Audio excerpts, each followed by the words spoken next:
More of a team player, I repeated, keeping my voice calm even though I was digging my nails into my palm under the desk. My manager, Helen McBride, sat across from me in her fancy office that looked out over downtown Chicago. She was in her 50s, wearing a tight blazer and a too-perfect smile. She leaned back and said in a sweet voice, "Camille, you're smart. But Rachel, people like being around her. She's friendly and easy to work with. Not more skilled or experienced, just easier." I was 41. I joined Westlake Strategies at 35, leaving behind a teaching job and throwing myself into this corporate world. I had worked late nights, handled tough clients, and saved deals others gave up on. I had doubled our Midwest accounts, created a new training program, and saved the company almost $2 million. But Rachel, with her lunch selfies and motivational quotes, was the one getting promoted. Helen pretended to look through papers, waiting for me to smile and thank her. Instead, I placed a clean white envelope on her desk. "Thanks for the feedback," I said calmly. "Here's my resignation. It's effective in 2 weeks." Helen looked surprised.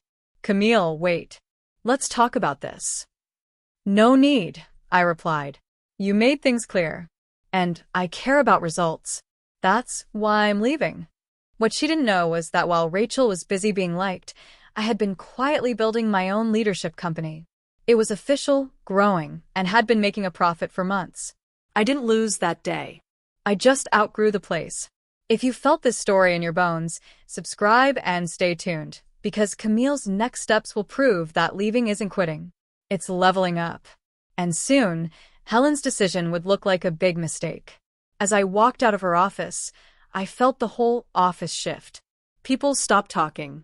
I knew Rachel was already picturing where to hang her "Girl Boss" poster at my desk. But I stayed calm, walking back to my desk like it was just another day. Because inside that resignation envelope was another paper, one that would make Helen spill her fancy coffee. The next 2 weeks were like a show. Rachel walked around acting like a star. On the 4th day, she leaned over my desk with a smug smile. "Cam, I hope you're not too upset. I know you really wanted the promotion." I looked at her briefly while I backed up all the files, metrics, training plans, systems. Not to steal, but to document. Everything I'd done. Every dollar saved. Every improvement credited to my team. "No hard feelings, Rachel," I said with a polite smile. "You'll do great." She walked away happy, not realizing what my work was really based on. 3 years ago, out of frustration, I started building my own team performance software. I didn't use company time or tools.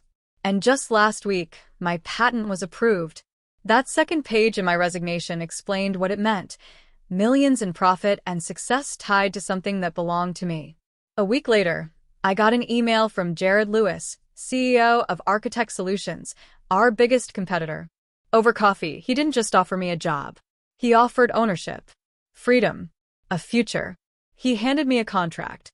"We've been waiting for someone like you," he said seriously. "Someone who knows that real success comes from results, not appearances." As I signed the deal, something inside me changed. This was real recognition, respect for what I actually accomplished, not just applause for appearances. On my last day at Westlake Strategies, just as I handed in my badge, Helen called me into her office. Her usual calm had disappeared. Her voice shook. "Camille, we need to talk about the report you attached to your resignation." She held up the printed document, her fingers stiff. "Why didn't you ever tell us about this platform you built?" I sat down across from her, straightening my navy blazer. "I did," I said. "I submitted 3 proposals over the past 2 years. You dismissed all of them, saying your priority was getting departments to get along better." Helen's eyes went over the pages, her face turning pale as she saw the numbers: savings, automated systems, project forecasting. "And this is patented?" she asked quietly. I nodded. "I filed it last fall. It's fully approved. And I've accepted a partnership at Architect Solutions. They're getting ready to scale it across the company." Helen exhaled sharply. "Architect? Camille, no. That's our biggest competitor. What about loyalty?" I raised an eyebrow. "Loyalty? You mean when you chose Rachel's charm, Over my hard work? Or when you ignored my proposals because I didn't throw enough office parties? She started to say something, but I didn't wait.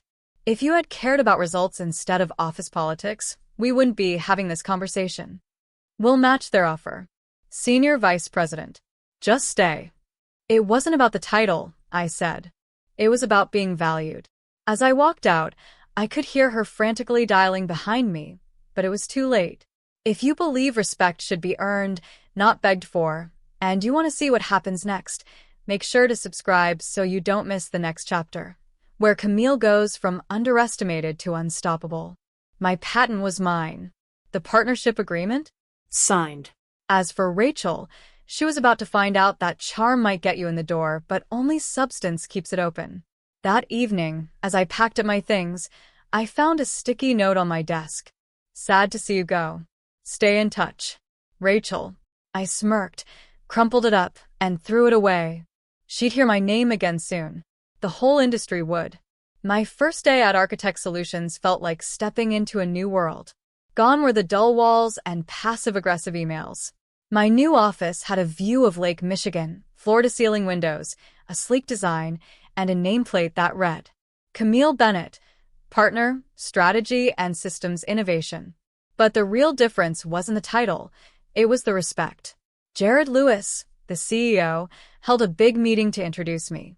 But it wasn't the usual welcome to the team speech. He told my story.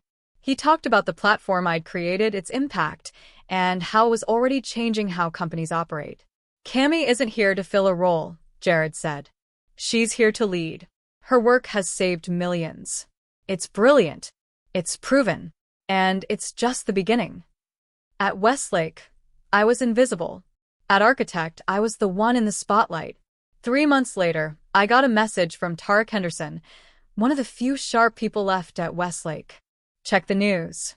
Something big just dropped. I opened the article. Westlake Strategies loses 30% of clients after Q2 systems breakdown. The article was brutal, missed deadlines, rising costs, losing major clients. The report said Westlake systems were broken and too dependent on outdated, undocumented processes. One quote stuck out from a former client of mine. Service has collapsed. We once trusted Westlake with complex projects. Now, they can't even meet basic deadlines. It's like their operations disappeared. I smiled. I was that backbone.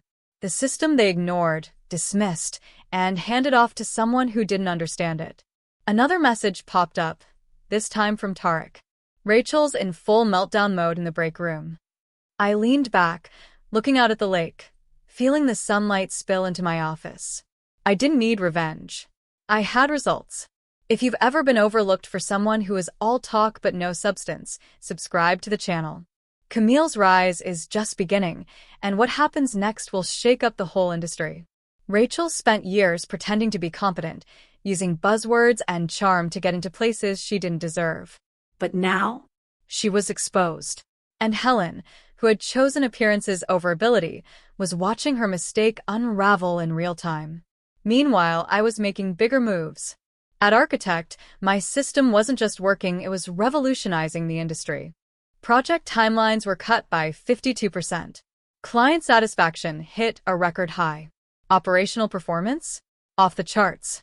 Jared had already approved a full-scale rollout across divisions, and 3 Fortune 100 companies were interested in licensing my platform. They had underestimated me. Now, they were scrambling to catch up. 6 months after I left Westlake Strategies, I walked into my Architect office one Thursday morning to find Jared standing by my desk, holding a folded copy of the Chicago Business Ledger. "Have you seen this?" he asked, raising the paper. The headline read, Westlake Strategies announces emergency restructure amid mass departures and system collapse. I took the paper and nodded. I saw. Looks like they're finally admitting how badly they mishandled things. Jared added, they tried to rebuild your platform in-house, but they didn't understand the foundation. I knew that already. They thought it was just code. But it was the logic behind the code that made it work. Jared gave me a knowing smile, the kind you only give when you've seen the long game unfold.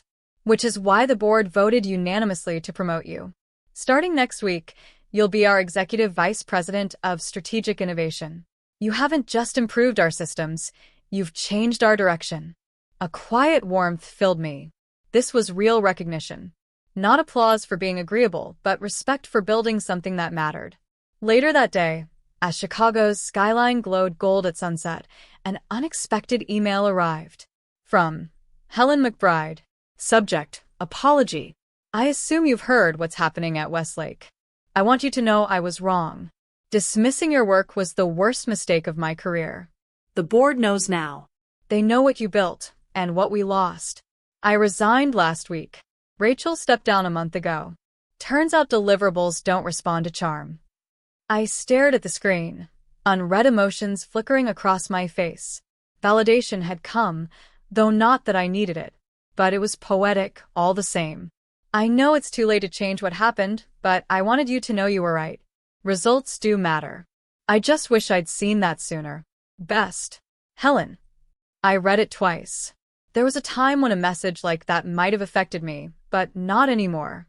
Now, in my corner office at Architect Solutions, sunlight glinted off the glass frame around my patent certificate. Behind me, a plaque from our best-performing quarter. And on the shelf, a fresh Forbes magazine featuring me as one of the top 10 women redefining tech innovation. Helen's message wasn't a turning point. It was a footnote. I clicked reply and typed, "Thank you for your message. You're right. Results do matter. I wish you well in what comes next." Then I hit send and looked around my office. Every inch of it, every ounce of respect in this space, earned, not given. Built. The next morning, I called a team meeting. The room filled quickly, engineers, analysts, designers. Not one person was there to show face. They were there because they cared. Once we settled, I stood. "Before we dive into our next major rollout," I said, "I want to share a quick story. Not about strategy, not about code, but about value, about recognizing it in others and never letting anyone else define your worth." Heads nodded. Eyes sharpened. We were building something bigger together. This company, our company, wasn't running on image or ego. It was running on integrity, courage, and the belief that quiet strength, when aligned with purpose, builds movements. That evening, driving past Westlake Strategies, I slowed at the light. Their once proud logo now looked weathered, dimmed by time. A for lease sign blinked weakly in the window. Downsizing. Again. But I didn't feel smug. I felt grateful. Grateful they didn't see me. Grateful they dismissed what I built. Because in pushing me out, they set me free to build something better. Sometimes the greatest gifts come disguised as rejection. Sometimes being too focused on results is exactly what makes you unstoppable. And sometimes, the best way to respond to being underestimated is to build something so impactful they can't ignore it. My phone buzzed. A message from Tarek lit up the screen. "Westlake's board is asking about you. They want to know if you'd consider coming back as CEO." I stared at the screen, then typed back slowly. "Appreciate it, Tarek, but I'm exactly where I need to be." Because real success isn't about going back to prove anyone wrong. It's about proving yourself right.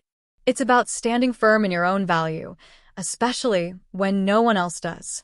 It's about refusing to shrink for someone else's comfort and choosing to rise for your own purpose.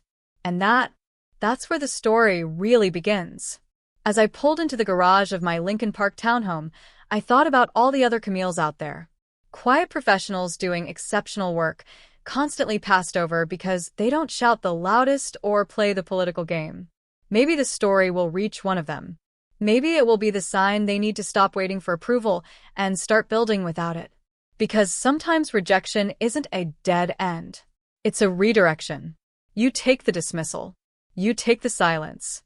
And you turn it into momentum, into systems, platforms, and legacies that prove your too much was really just code for. You're beyond what they could handle. That night, sitting in my home office, reviewing global licensing proposals for the system I built in secret, I felt a deep, anchoring peace. Above my desk, framed in matte black, was the quote Helen once tossed at me like an insult.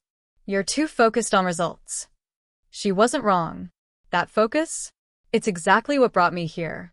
To leadership, to innovation, to clarity, to the place I was always meant to stand on my own terms. If you've made it this far, thank you. Truly. This story wasn't just about me. It was about every person who's ever been told they were too much, too focused, too serious, or just not enough in all the wrong ways. If you saw yourself in my journey, I want to hear from you. Drop a comment below. Tell me where you are in your story, because I know how lonely it can feel when you're doing the work, getting the results, but still getting passed over. Been there. And I promise you, you're not invisible. You're not imagining it. You're not asking for too much when all you want is to be respected for what you bring to the table. If this story moved you, please consider subscribing. Not just to follow what happens next, but to become part of a community that believes in quiet strength, earned success, and resilience without spectacle. We're building something here for people like us. And if I could offer one piece of advice, it's this. Stop waiting for permission. Stop shrinking to fit their comfort. Don't let someone else's inability to see your value become the reason you stop believing in it yourself. Use their doubt as fuel. Use their silence as space to create. Keep showing up. Keep building. Because one day, they'll realize what they lost, and by then, you'll already be somewhere better. Somewhere built by your own two hands. This is your sign. This is your moment. You don't have to prove them wrong. You just have to prove yourself right.